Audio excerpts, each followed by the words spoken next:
প্রত্যেক বছরের মতনই আমাদের ইস্টবেঙ্গল পরিবারের দাদা ভাইরা মিলে যে পিকনিকের আয়োজন করে থাকি, আজকে ছিল আমাদের সেই দিনটা।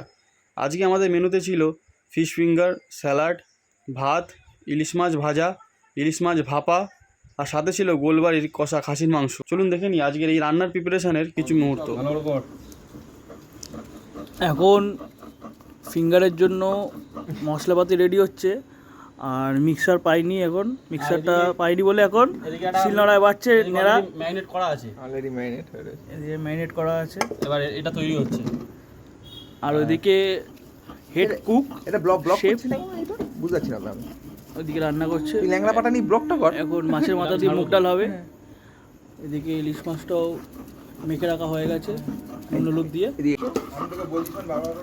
যেটা দেখছিলেন সেটা একদম শেষের পথে, দারুণ বেটেছে, একদম পুরো প্রো লেভেলের যাকে বলা হয়।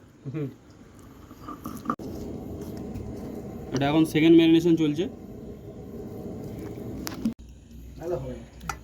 কি ভাসছে? আরে ফেনা উঠবে, বেশি হয়ে গেলে ফেনা উঠবে। তুই দেখতেই পারবি না তুই। আরে বন্ধুরা, ফিশ ফিঙ্গার আমাদের রেডি হয়ে গেছে। কেমন লাগছে তোমরা জানিও। এখানে সর্ষে ইলিশ রান্না হওয়ার জন্য সর্ষে আর কাঁচা লঙ্কা পেস্ট চলছে। এই ইলিশ মাছ তিনটে সর্ষে বাটা আর বিভিন্ন রকম উপকরণ দিয়ে ম্যারিনেট করে একটি টিফিন বক্সের মধ্যে ভরে ভাত হওয়ার সাথে সাথে ভাতের হাঁড়ির মধ্যে দিয়ে আমরা ভাপা করে নিয়েছিলাম। খেতে দুর্দান্ত হয়েছিল।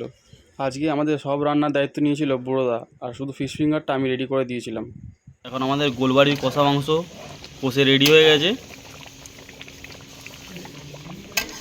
আমাদের শেফ, মাস্টার শেফ, সলিড হয়েছে মাংসটা। এক পিস টেস্ট করলাম, দুর্দান্ত হয়েছে। পুরো কালারটা দেখো খালি। ওফ!